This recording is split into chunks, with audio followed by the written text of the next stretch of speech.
have to address with respect to the size of ridings, but I also understand that that has a real tangible effect, and so, you know, that's, if you want an indication of kind of, that's how I feel about it. But I am not going, I'm not, despite you know, some of the things that have been said, we haven't made up our mind about it. In fact, I can tell you I've spent very, very little time actually thinking about it to any great extent. I did do a lot of thinking about it when the previous Boundaries Review Commission was in place, because I watched how difficult it is. And if you would talk to the member from Queens, for example, there was a very, very strong lobby down in Queens County that the municipal boundaries remain intact for that particular riding. But in order to be able to even out the numbers and to be somewhat fair, a number of polls from Lunenburg County actually came into the Queen's riding. So you know, it's we have to accommodate in some way what you know, what we're trying to do in terms of recognizing the distinct geographic nature of our province, and at the same time the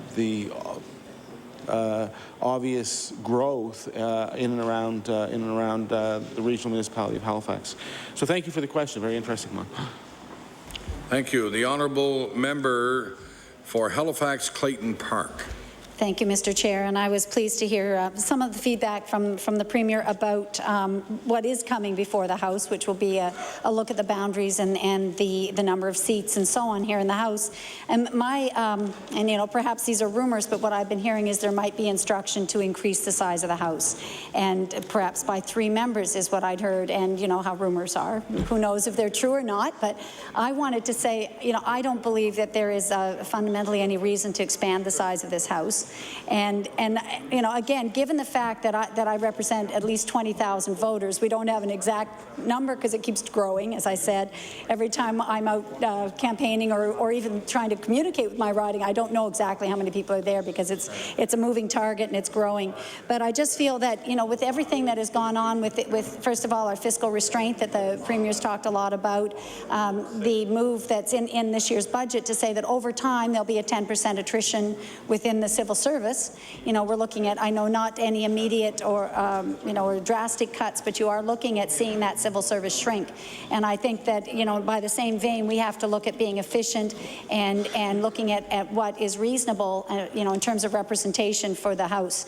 And so, you know, I wanted to just make sure that the Premier knew that that is a concern to me as somebody who represents a large riding. And I was hoping that, you know, I might hear what, you know, even what the process was. I think I have an idea that the other parties will be involved in this because I haven't been involved in one of these processes. I actually am the first member ever from Halifax Clayton Park because it was a brand new riding. It was previously called Bedford, no, it was called, yeah, Halifax Bedford Basin was the previous name, so that now Clayton Park is you know, a riding in and of itself, which reflected the growth in and around my riding. And I often say even the street of Parkland Drive probably has more people with that address than many of the towns and villages in this province. There are literally thousands of people living on that one street. And you know, it is a terrific neighborhood.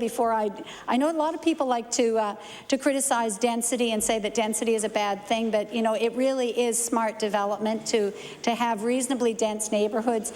In Clayton Park, you can run buses that actually have high ridership and pay for themselves. There are a lot of pluses as long as you design a community that has community centers, that has recreational opportunities and open space. And I know the Premier at one time sat on the Dartmouth City Council, so you understand the land planning and land use issues that I also had a chance to experience when I was an HRM councillor.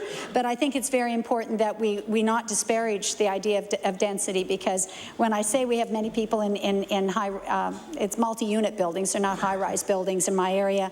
At the same time, I think it has been done in a way that there is a sense of community and a lot of positive things, and especially as the Premier mentioned, and I guess I have the opportunity to pick up on the thought about the Keshen Goodman Library, which is very much a centre of our community. In fact, I wanted to have a public public meeting there, just to do a town hall meeting, and I've been trying since September.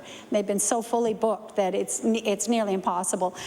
They told me there may be some breaks in May, so I'm going to try there, but they are just flat out, all their public spaces are being used. It's very hard to get places for public meetings in our area because of just the demand and the number of community groups.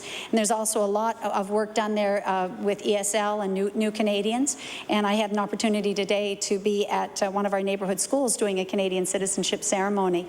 51 new Canadians from 26 different countries, and actually from many of the other members' ridings. They come in from, all over. I met a family from Annapolis, another family from Amherst, and so on. It was really very interesting, and I know the Premier's undoubtedly had a chance to do that too.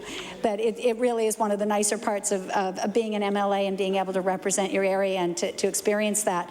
But Clayton Park is really, I think this, along with Bedford, which is beginning to pick up, maybe catch up to us, Clayton Park has been the center of the immigration and multiculturalism in our city. And it is really quite pronounced and an area of which we're very proud of as well. So I may go to that issue later, but I have a number of things I wanted to ask the Premier about. On the question of community, the Canada Games Centre is going in there now, and I know we have a provincial commitment on that. Can you, I don't know if you are privy to information on the Canada Games and the provincial role, but I would be interested to know in what role we're taking and if you knew the actual dollar commitment to the Canada Games provincially. I realize a lot of it is federal. But intergovernmental affairs does fall under your bailiwick, so maybe that's something you could look up while I'm speaking here, because again, as the MLA for that actual area, and we're in the middle of a big urban area, so there are other MLAs with a great interest. I know the Minister of Finance in the Fairview riding's very close. Bedford, Birch Cove represents part of the Halifax riding, very close as well to this centre, and it is about a $40.5 million centre that's being built there. Although I don't know how the budget's doing, you might know whether we're on budget. And it will be something that's going to be a tremendous asset in a community that I've been saying from the time I was elected to City Council almost 10 years ago desperately needed more recreational facilities because of the size of our population and the fact that we can't have all of those multi-unit buildings and host them in our area without providing safe and good places for our young people and our elderly to get their exercise, and myself included. I guess all ages, I better say, are going to get their exercise there. So it's very important to me to know a little bit more about that plan. And I realize that HRM has in some ways taken the lead on what goes there. But I had spoken to the health promotion minister about, again, the fact that the province is the area that has the expertise. And when an event like this happens, and it's a national event, athletes are going to come from across Canada. I know that the province has got to play a big role in that. I did want to thank the Premier for mentioning as well Thomas Riddall Drive and the connection to Queens County. And in fact, I was councillor when that street opened. And HRM had a new plan, and that was they were going to name streets with only one name. They didn't want any names that would be, first and last name. So we had quite an argument because I said it had to be Thomas Riddall Drive. I wanted both names on that. And exactly, they would say Riddall. Well, I said Riddall doesn't do it, and anyway, so we had that debate, and they agreed in part because we had a Thomas Riddall library that was closed and renamed because of a bequest that was made to the city. So the community felt that name should remain and still have a prominent place in the community. So our high school of Halifax West also is on that street, which is named Thomas Riddall Drive. So it is a real community centre now with a very big high school in Halifax West. Now the recreation centre coming, and the library across the street. So it becomes a real campus of public areas and public opportunities. So I think it really does complete our area in many ways, and we're very pleased about it. But as the local representative, I'd like to know what our commitment is as a province so that I can relay that back to the people of Clayton Park. Honourable the Premier. Thank you, Mr. Chairman. You say that with such authority. Thank you. Well, first thing, I was just thinking as you were speaking that I think the first time we actually met was in the Almond Street Post Office when you were doing a mail-out for your run for municipal office. That's my recollection. and it's interesting too that there is this connection with respect to Thomas Riddall, because the other thing that has always fascinated me is that I think there was a whole debate over how you pronounce his name, and in fact I heard on the CBC that they were suggesting that it should be Rattle as opposed to Riddall, and apparently they spoke to people. I thought they said in the family, and came to the conclusion that it was Rattle. And I mean, I grew up in the area, and it's always been Thomas Riddall as far as I know. And you know, I went to school with the Riddalls, and they never corrected us over those years. So I think I'm right. But also on the double-barreled name, you also have it's Regency Park, right? So that's a double-barreled, but it's not a personal name, but it's a double-barreled name. So I'm not sure what the actual distinction is. Well, obviously, you raise a good question for two reasons. One is that on the larger question of the Canada Games, this is a wonderful opportunity for our province. And I had the pleasure to be out during the Vancouver Olympics. I had an opportunity to be out with Nova Scotians who were there for the purposes of opening Atlantic Canada House and for Nova Scotia Day.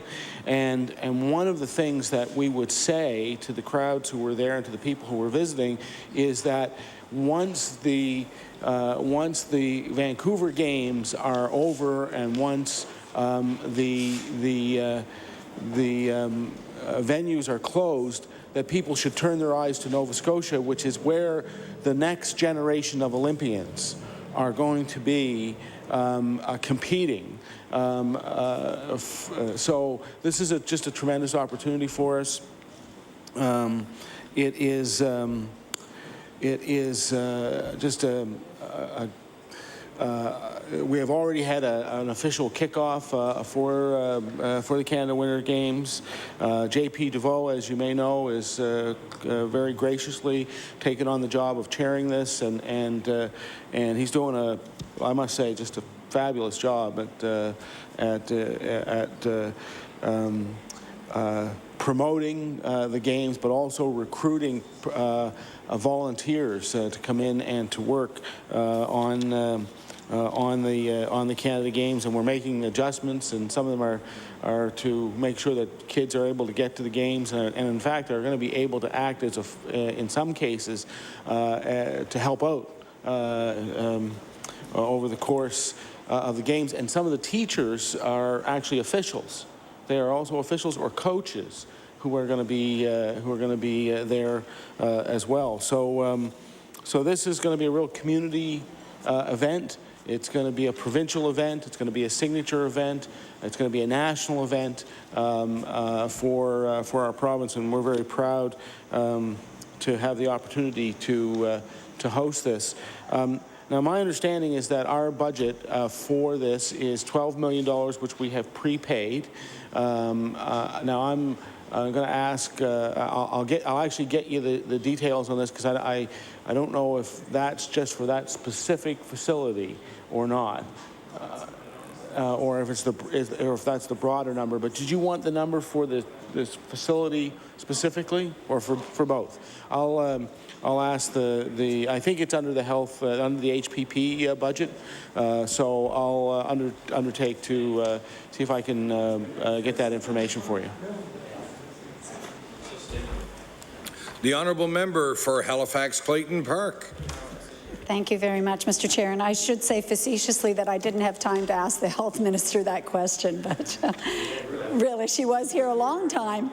And we touched on the Canada Games, but we didn't get to the actual dollar figure on the Canada Games, although I told her I wanted to come for a tour when the centre is ready for a visit, and perhaps you might like to join us. I think she said she had an interest as well in seeing the building, because it's looking very good right now. It really is. And I would like to know the $12 million, if that was just towards this $40 million centre, and is there also money we're doing on the hosting side or, you know, and all the other activities that will go around this. And I'm sure there's support for athletes, maybe specifically directed because of the Canada Games.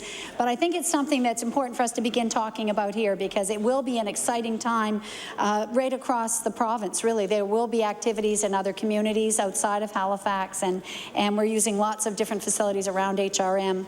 And, you know, we are just, I can say, very delighted in the Clayton Park riding to be the host community for that new facility. And as I mentioned to the Minister of Health Promotion, it will be a facility that I think is properly located, because we have so many people in the area that there will be an ongoing support for that facility. We don't need to worry about its costs of operation in the future, because I believe it will be so well utilized. And I think that's important as we go forward, again, looking at not building white elephants and making sure that what we build we can continue to make use of. I wanted to ask you about an issue that you know I've spoken of often, and that is the idea of a Joseph Howe Day in February. And this has been a personal interest of mine. It actually began when, shortly after I was first elected, a constituent came to me who had lived in Alberta and was back in Nova Scotia and said, this is really important. It was a wonderful thing in Alberta, and I want you to look at it. And I confess, in Alberta, they call it Family Day, so she only told me there was a holiday in Alberta. I confess that initially I thought this doesn't sound like a very, you know, substantial issue, shall we say. But, you know, in the interest of looking into it, I looked at how many holidays we enjoy in Nova Scotia, statutory holidays, and what does Alberta and other provinces have. And when I saw those figures, Mr. Chair, and I'm sure the Premier would agree with me, we're out of line. We're out of line with the rest of the country. And at that time, they were, I think, quite a number of places had 9 holidays. Now there's a number that have 10. A couple of the territories in Saskatchewan are up to 10 statutory holidays. Alberta remains at 9. And our nearest neighbours, New Brunswick and PEI, have added holidays in that period of time too, so that I think they're both at 7 now. And PEI's picked up a February holiday in that and that's over a 4-year period of time. I believe, I think it was 2005 that I started, so it might be 5 years I've been talking about this. But, you know, things are changing across the country, and what was once just Alberta's holiday, which they call Family Day, you know, they were the lone place with it. And people could say, oh, well, Alberta's wealthy. They can do that. We can't. But now we see Saskatchewan, Manitoba, Ontario, and PEI in that intervening years have joined. And we now have 5 provinces with a February holiday and 5 without. And I just believe that where we're still stuck at 5 statutory holidays, which are all mandated by the federal government, that it is important that we continue to look at this, and that we have a government in place that will at least give it some consideration. And I know the Premier would have, you know, even just out of casual interest, would have seen the response I've gotten over the years. The first Labour minister said he wasn't aware that we needed more holidays, and he's no longer a member of this House, so maybe that shows he didn't quite get it. But he was a nice man, but, you know, maybe he didn't get it. Anyway, we've had 2 different premiers. I first asked Premier Ham, and then I asked Premier MacDonald. And this February, I wrote a letter, you know, stating my reasons for this being a good idea to the current Premier. And Mr. Chair, I did get a letter back from the Minister of Labour, and it didn't really offer me any hope that this was really being considered. It was, you know, I appreciate the answer back, and it was timely. Came back by March 1st, so I was very pleased about that. And, you know, it just basically says that we'll consider all calls for all holidays, and this is, you know, but not that this is being really looked at. And I did give a number of reasons, and I guess if I have the floor, it's a good chance to give some of those reasons again here in the House. But, you know, I've talked about the fact that competitively we're out of sync now, even with our closest neighbours.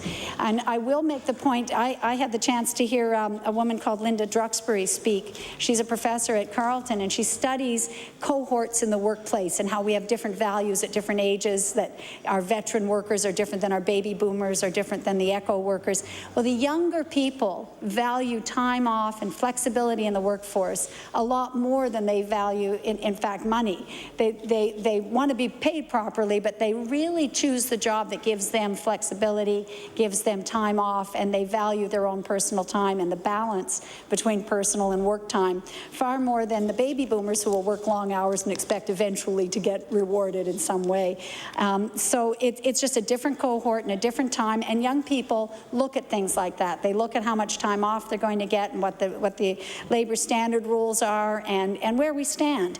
And I think it sends a positive message. When I first raised this issue, that was one of my thoughts, was that Nova Scotia could differentiate itself. We could have been the first province after Alberta to say we understand that, and we know that winter's long, and we know that young people value their time, and so do all workers, and that we need more time, you know, off with our families for health and wellness. I mean, there are numerous reasons. But now with the 5 provinces already celebrating this day, I said there are 57% of Canadians that are celebrating it now. It's President's Day in the U.S., which means all the financial markets are now closed, the Toronto Stock Exchange and all the American ones. You know, there is compelling evidence that this doesn't hurt our productivity, that it actually can help our productivity, make us healthier and better. And we know that people are stressed, and it's time that they can just recharge their batteries and get together with their families. I didn't want to call it Family Day, and the Premier may want to address that. I thought that if we're going to have one holiday that we want to choose that's Nova Scotian, that we should look at something uniquely Nova Scotian. And I will tell the Premier every year when this is discussed, the question is more around what should you call it. Either people like Joseph Howe Day or they don't like Joseph Howe Day, they have a better idea, and so on. And there are no shortage of great ideas that people have around what we should call it. But the real question is whether or not in anywhere in your mandate we could see our way clear to having a February holiday, and whether or not it's something that you think deserves more consideration. And I know that puts you on the spot to answer because, you know, I would like to know what your view is on it, and I do think you have the chance to do that. In the year that we celebrated Democracy 250, I suggested to the co-chairs of Democracy 250, what better way for them to leave a mark on this province, to actually remind us that we were the first place outside of the British Empire to have elected government and so on, representative government. Anyway, I wasn't taken up by that challenge. I think if you look back on it 2 years ago, we'd say, wouldn't it have been a great idea if they'd done that and had taken the lead and made that one of their signature projects, because that would have been lasting and meaningful and would have helped young people remember their history. I might just mention one thing, because I'm sure I won't have much time to reply to this, but another idea that was mentioned this year, which was not my idea but sprang up on the internet, and that is the idea of actually calling it Viola Desmond Day. And I know that the Conservative caucus in the meantime brought in their own private members bill recognizing November 8th, I believe, is the date, which was actually the date that she was wrongfully convicted, and now she has been exonerated or pardoned completely. But you know, I thought at the time that is an interesting idea. It's Black History Month. There's a lot of other good reasons to look at that. I think it's worth mentioning, because I'm not sure if that had ever been brought to the Premier's attention, that was another of the many suggestions that we've heard around the February holiday. And I did sign her online petition. I think it's still on either Facebook or on an online petition. But you know, again, my major reason for Joseph Howe is because of the history of the province. But I'm not stuck on that. I think what's important is we recognize that we have a Nova Scotian holiday, and that this, in my mind, is the best time to do it, the best holiday to choose. And what it is called, I think, should be left up to the government or the people of Nova Scotia to make their own suggestions and see what works best. But I did think that was a very, you know, an interesting idea to recognize Viola Desmond on that day as well. So there you go. There could be a good way for us to dovetail a number of people's good ideas here at once. So the Premier has said on previous occasions, Mr. Chair, that he is always welcoming good ideas. And when he was first sworn in and first addressed the House, he said that the government doesn't have the monopoly on good ideas. So I'm hoping that, I'd be interested to hear what you have to say about whether there's any hope in the next 4 years of seeing this holiday. Thank you. The Honourable the Premier. Well, if it was Democracy 250 Day, it would have to be Leonard Pereira Day, wouldn't it? There you go. I was actually looking around in the gallery because as you were speaking, I know this of course is televised, and I was expecting, as you were talking about this holiday, that Luke Urshavik would appear up in the up in the gallery somewhere, and I'm sure that you'll get a letter, and the CFIB will also be sending off their thoughts on it, because that's always, of course, what you what you get is the cost to, particularly to small businesses around statutory holidays, and it's one of those things that that of course we have to consider because it's, I mean, for a lot of people it appears like a zero impact kind of thing. And why not have another holiday? Well, there is actually an actual cost to employers. There are in fact specific ramifications for the provincial government and for our budget with respect to statutory holidays as well, in terms of the nature of the contracts of the province. So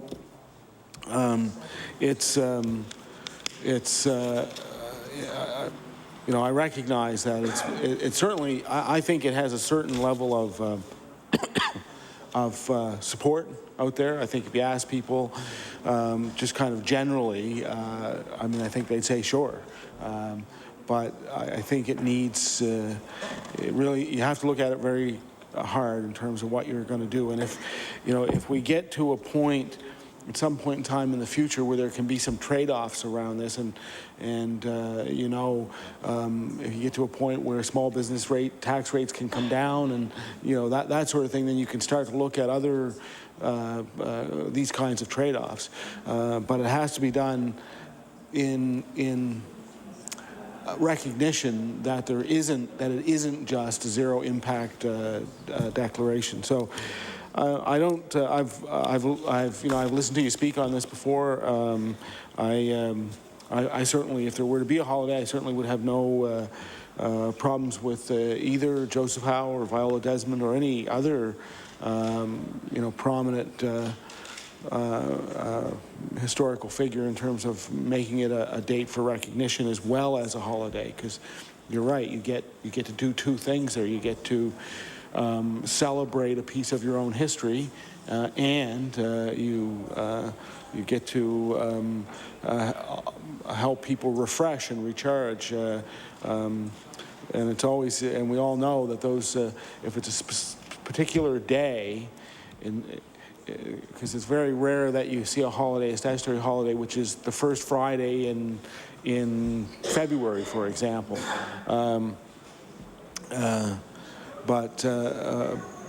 Because that's when people really, Friday and Monday is where they can really take advantage of those kinds of holidays. And I don't think, you know, February 29th would be necessarily a good choice for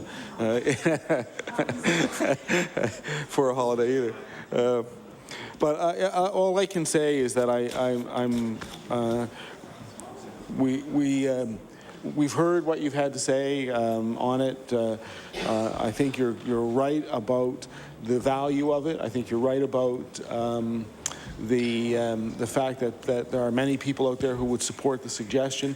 But at the same time, we need to balance off some of the other considerations as well. So it remains kind of there as a thought which we give some attention to, but we also have to balance it off against what the other challenges that small businesses are facing at this particular point in time. And I had an opportunity to be out at the Apex exhibition the other day and talk to many of the small business folks out there and suppliers, and they'll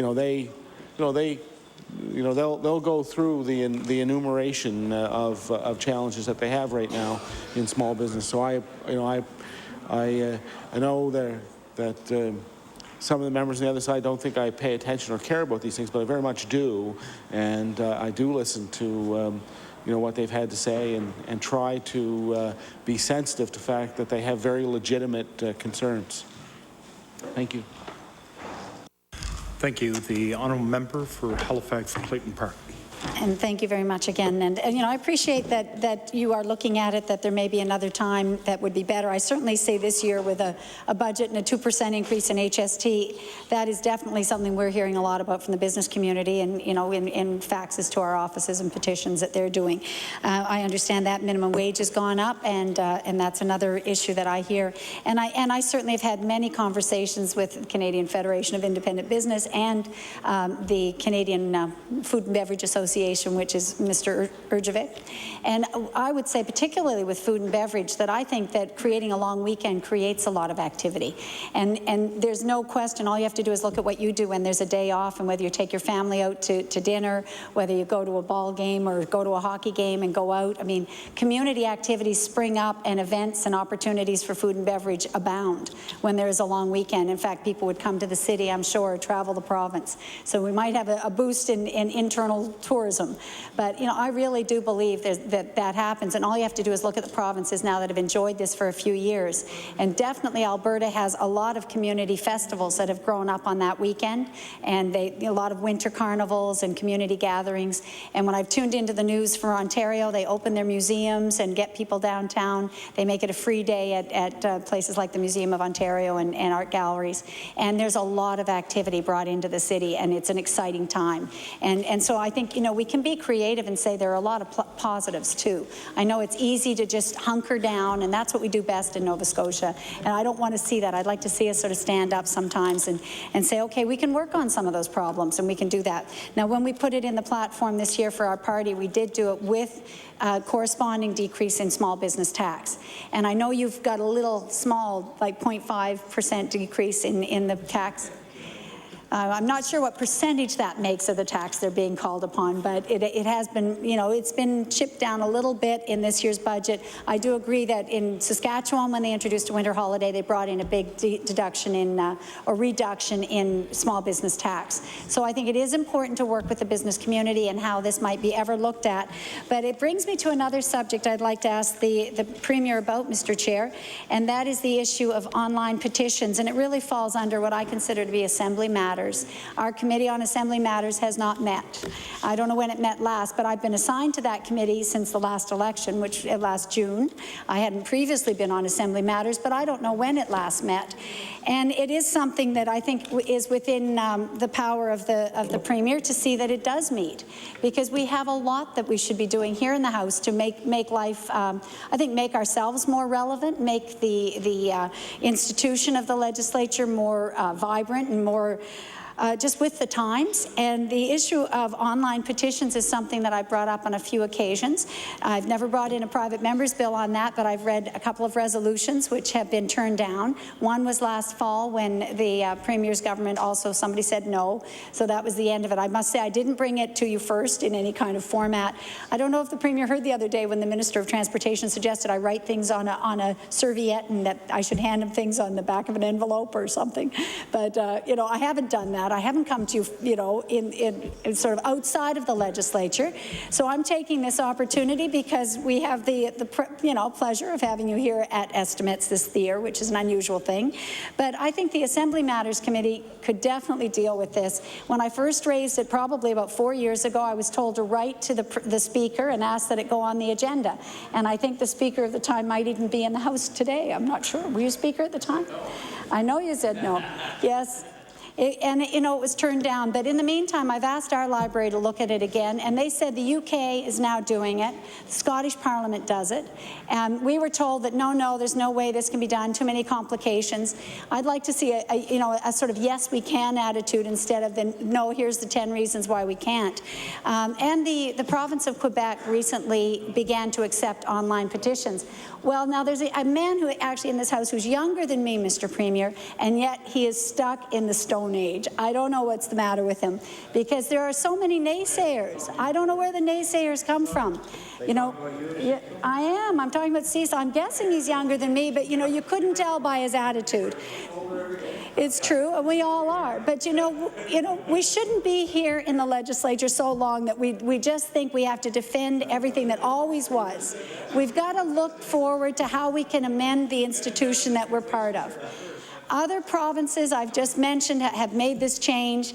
We look to Britain and say that's our model, and we like to do things the way they do it in Britain. We're a British parliamentary system here. Well, if the Parliament in Britain can accept online petitions, and they have put parameters around that, and they've put some controls in, they don't accept, you know, just anything. They tell you what you need to do to make it an acceptable petition. But we do the same thing with our written petitions.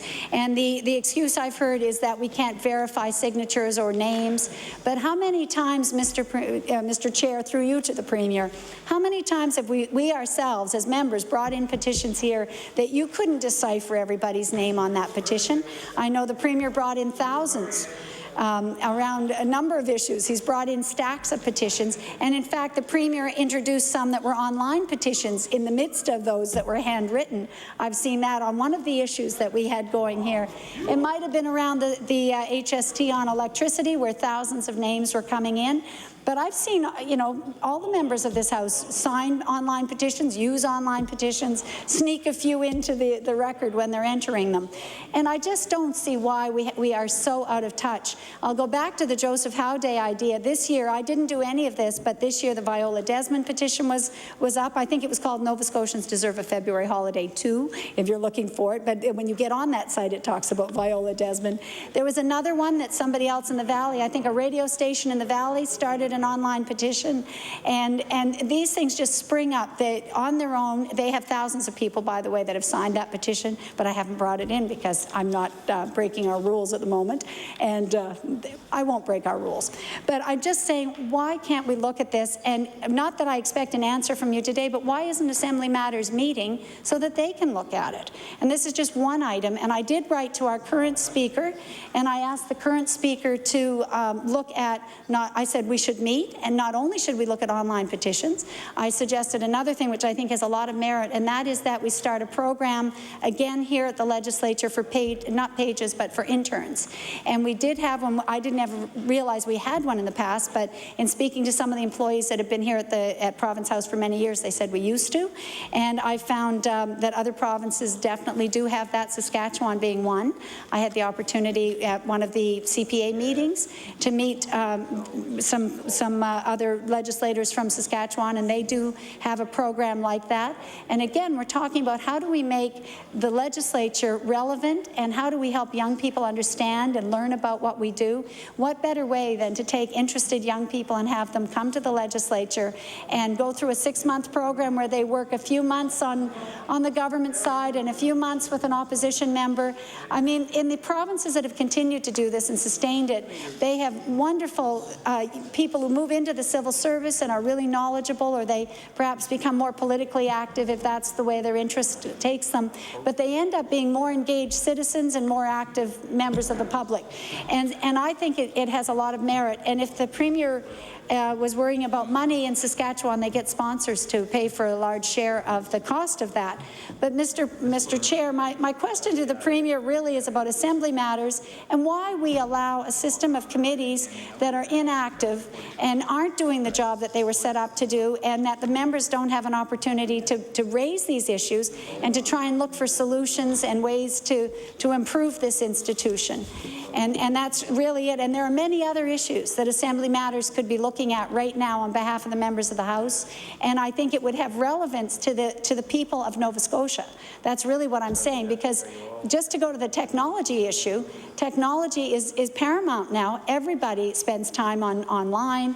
I don't know how many members of the House are using Twitter and Facebook and websites. Yes, and I do occasionally, but you know, I think it's a very important thing. I think that we try to remain relevant and to allow the citizens to be connected to us and able to talk to us and raise their concerns by using digital and electronic means.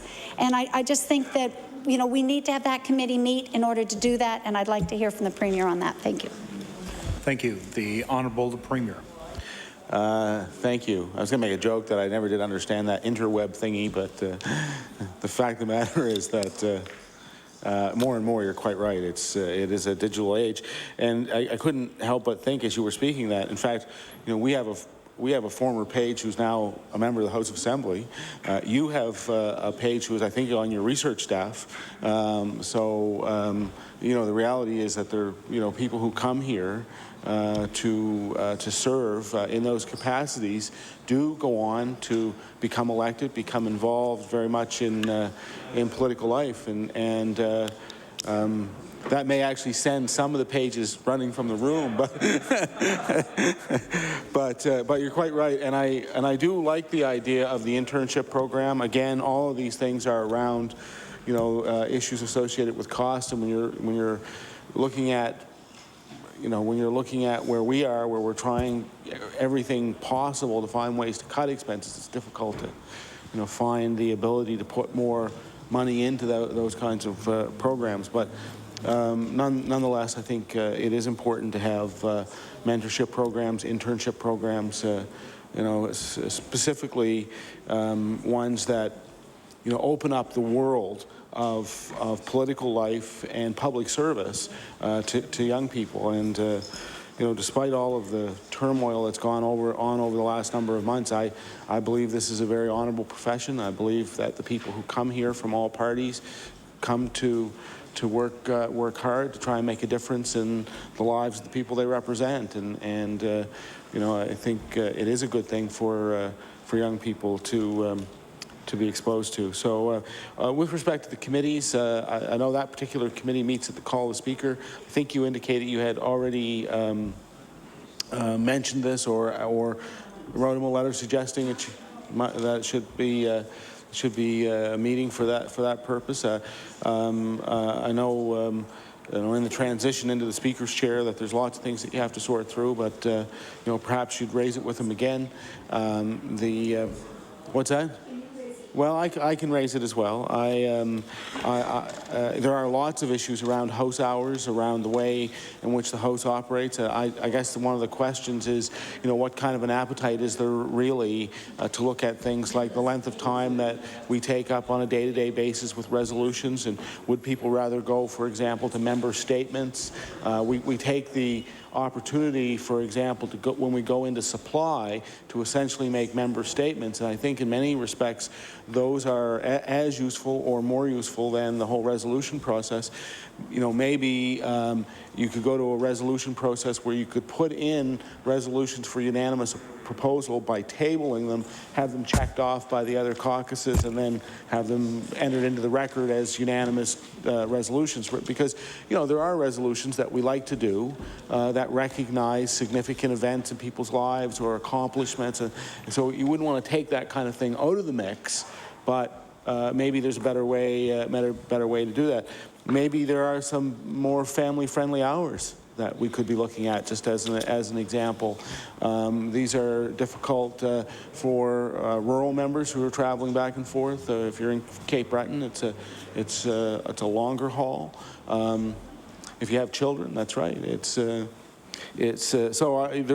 think there is much that we could be doing. It does really go to the question of it really does go to the question of the appetite for that kind of change, because, for example, I think we, and maybe this is the wrong time because we're in the middle of this to discuss it, but I think we have one of the longest budget processes in Parliament, because I think originally when they set the 40-hour estimates, the idea was that 40 hours would be the ceiling, like that you could have a maximum of 40 hours, but realistically nobody treats it as a ceiling now. I mean, if you have 40 hours, you're going to use 40 hours. So, is that what the intention was? And do members want to have an opportunity to have another look at that?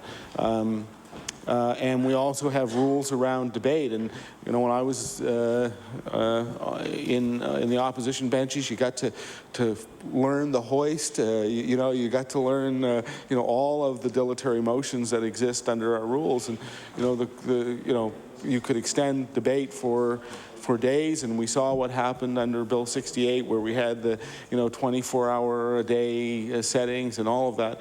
The real, in terms of a functioning House, is that really what was intended? And of course, addressing those when you're on this side of the House is always far more, perhaps far more attractive than when you're on the opposition side of the aisle, because essentially you're preserving your right to be vocal and protest particularly in majority government. So it really does take a real appetite on behalf of the House to make those kinds of changes. Perhaps there is a willingness to do that, and I'm sure it would be a good thing for the Speaker and for the House of Assembly, the the Committee on Assembly Matters to have a look at that. You know, I've thought for a long time that this is not the only model that exists for, you know, keeping within the British parliamentary tradition. It is still not the only model that exists, and that I know that Scottish Parliament has some very interesting rules that they've adopted, and I'm sure, you know, the clerks you know, have experience with what's going on in other parts of the country. Perhaps that was a long-winded way to say that I think there are things that that committee could be doing, and certainly I'm happy to raise it with the Speaker when I have an opportunity. Thank you. The honourable member has approximately a minute and a half left. The honourable member from Halifax, Clayton Park. Thank you very much, and I appreciate that, and I'm sure I can fill that minute and a half, but there are important things that we do need to talk about here at the legislature, and I know that the budget estimates, it may be seeming an odd time to ask you some of these questions, but I think that we need to get that sense that we can make changes. They're not all expensive. A lot of changes that are meaningful are just, you know, can just be done about how we conduct our business, or as you mentioned, a lot of the ideas that we can change.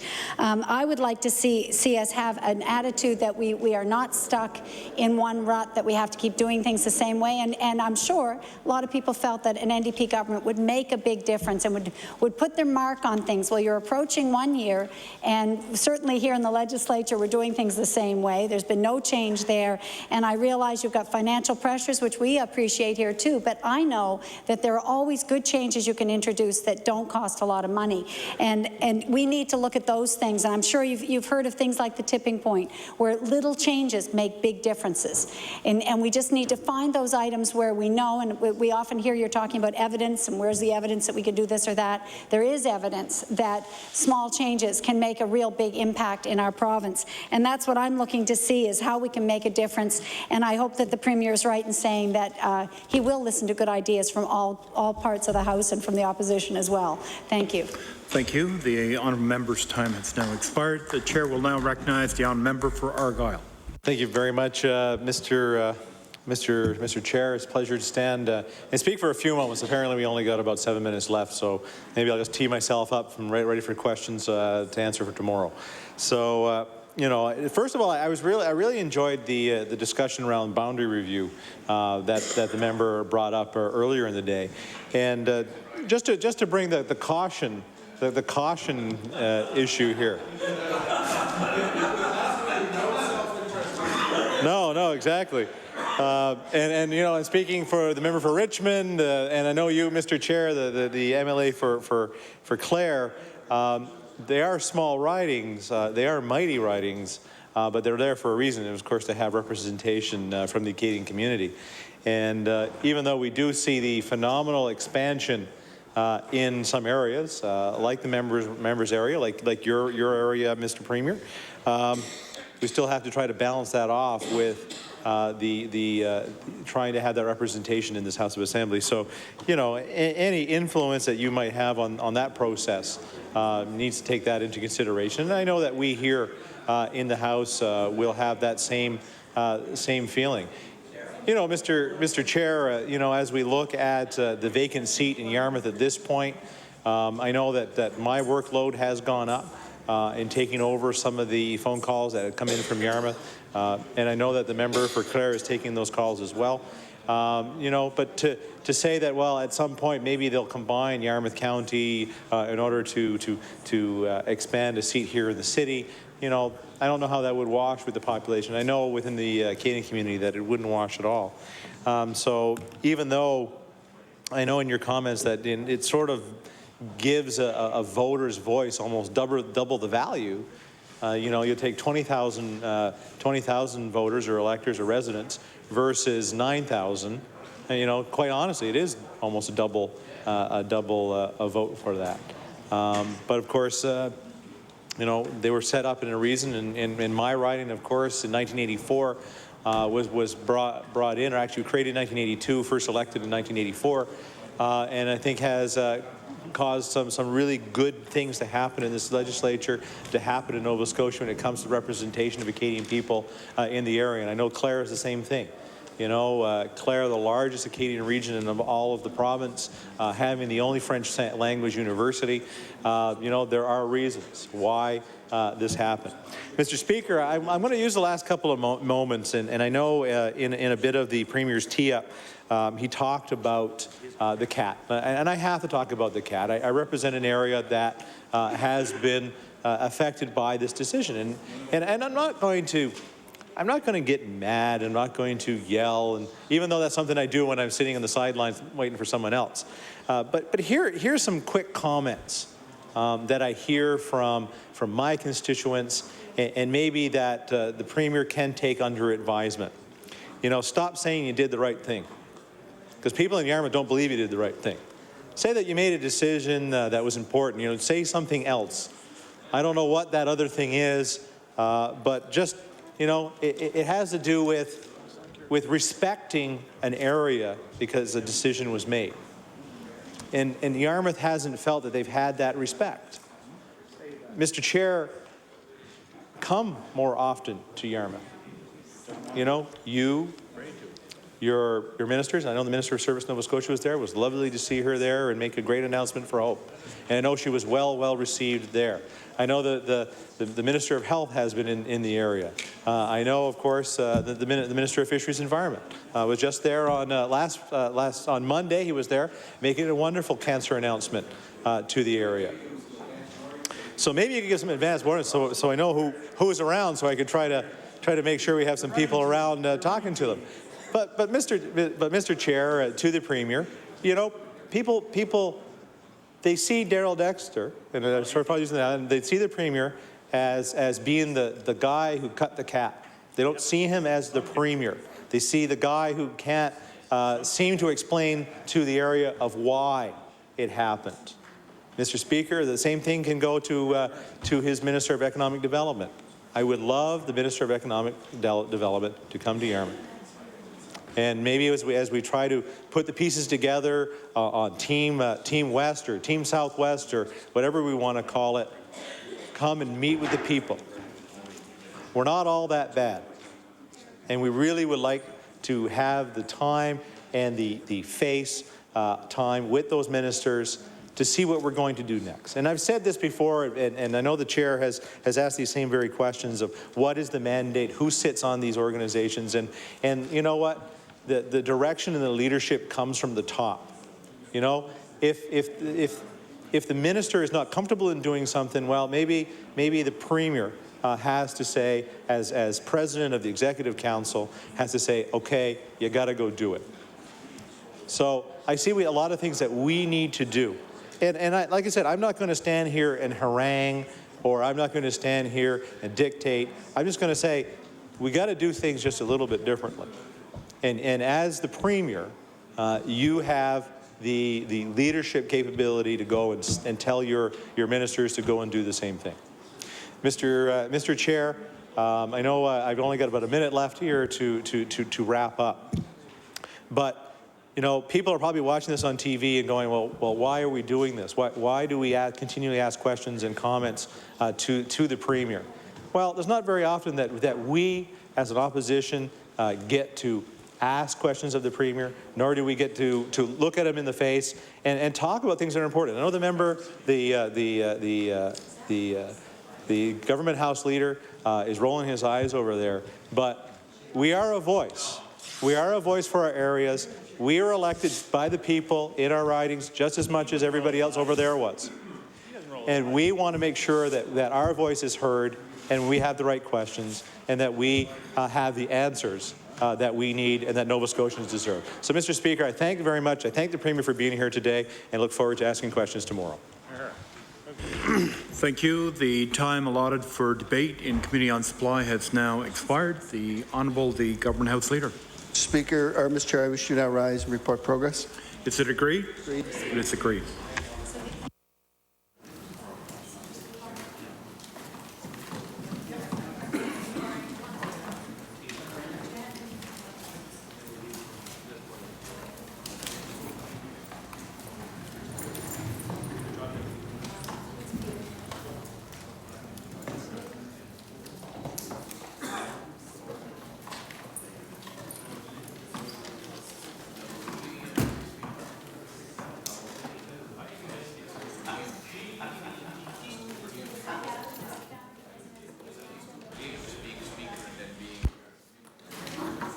please.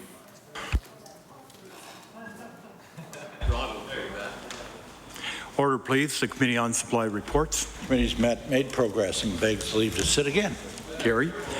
The Honourable the Government House Leader. Thank you, Mr. Speaker. That ends the government's business for today. Tomorrow, we will meet from the hours of 2 p.m. to 10 p.m. And after the daily routine, we will go into committee. And after that, after we get our supply debate in, we will go to Bills 1, 7, 13, 18, 19, 22, 23, 24, 29, 33, 35, and 36. I wish you to now rise. The Honourable the Member for Cumberland South. Thank you, Mr. Chair. Mr. Speaker, sorry. Just on a point of order, Mr. Speaker, I was just made aware that by the Attorney General that his estimates are still continuing on for tomorrow, and he just made me aware that he has a funeral in his constituency he'd like to go to. So I'm wondering if the House would agree, we have to have unanimous consent, that we could actually have the Minister's estimates in the morning for wrapping up or closing off, probably from 9 to 10 or something, which will let him then continue on. And of course, that would mean the House would have to agree that the red room was set different hours. But the only way we have to sort out, we can do the 4 hours from 9 to 1, because then Finance would have to come in behind him. So the Minister, in other words, Why don't you just go around the clock? So what I'm asking the House, Mr. Speaker, is that we hold the red room estimates start at 9 o'clock tomorrow morning. Let the Attorney General go in and do his wrap up so he can be finished. We got a couple more, and let him finish, and he'd be away by 10. And then I guess we'd finish the last 3 hours with Finance. Yes. We can do that too. Yeah. Yeah, just carry the hours over. The Honourable the Government House Leader. Yeah. Yeah, we need, if we want to start time, we can say 9 o'clock for subcommittee on supply. And then when they finish with the Minister of Justice, then they can recess, and then when the House reconvenes convenes at 2 o'clock, then we can, when the daily routine's over, then they can start up the Finance at that point, if that's agreeable. Is it agreed? Agreed. It's agreed. All those in favour of the motion, please say aye. Aye. Against? Motion carried. So the subcommittee tomorrow morning will begin at 9 a.m. and will run from 9 a.m. to 10 a.m. in the red room. And then when the House sits tomorrow afternoon at 2 o'clock after the daily routine and the speech going into supply, when the estimates resume, we'll have 3 hours left in the subcommittee. Okay? So the motion before the House is for the House to now rise and meet tomorrow at 2 p.m. The House will sit between 2 p.m. and 10 p.m. Is the House ready for the question? Question has been called. Recorded vote has been called. We have one member that has requested. 2 members have requested a recorded vote. Recorded vote will now take place. Are the whips satisfied? No.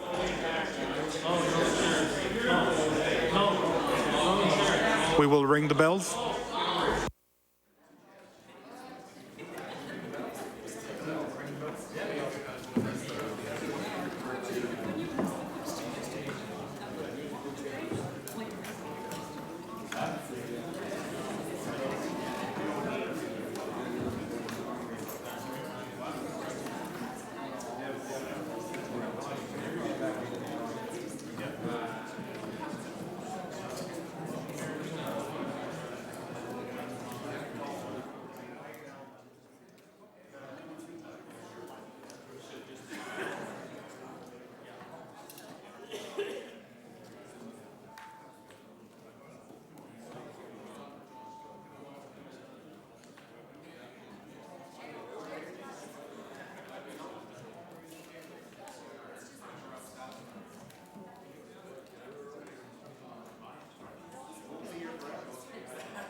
The honourable member for Cumberland South.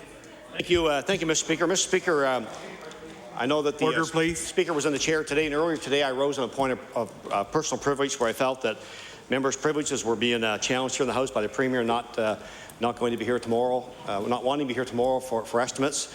As you recalled earlier today, that the Speaker was asked to consider that. The Speaker's not here now. Mr. Speaker, I still want the... Order, please. The Honourable the Government House Leader. The time for adjournment has passed. The only reason we're here is for a vote. That's correct.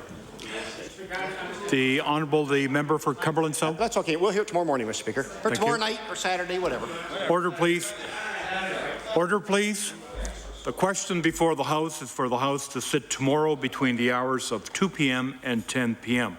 A recorded vote has been requested. I will ask the clerk to call the roll, please. Ms. Moore? Yes. Mr. Estabrooks? Yes. Ms. Denise Peterson-Rayfield? Yes. Mr. Corbett? Yes. Mr. Dexter? Yes. Mr. Steele? Yes. Ms. Maureen McDonald? Yes. Mr. Parrott? Yes. Ms. Jennings? Yes. Mr. McDonnell? Yes. Mr. Beliveau? Yes. Ms. Zahn? Yes. Mr. McKinnon? Yes. Ms. Conrad? Yes. Mr. Goss? Yes. Ms. Kent? Yes. Mr. David Wilson? Yes. Mr. Pereira? Yes. Ms. Raymond? Yes. Mr. Smith? Yes. Mr. Epstein? Aye. Mr. Prest? Yes. Mr. Ramey? Yes. Mr. Skabar? Yes. Mr. Wynot? Yes. Mr. Morton is absent. Ms. Birdsall? Yes. Mr. Boudreau? Yes. Mr. Burrow? Yes. Monsieur Samson? No. Mr. Glavine? Absent. Ms. Whalen? Absent. Mr. McNeil? No. Mr. Manning McDonald? Absent. Mr. Scott? No.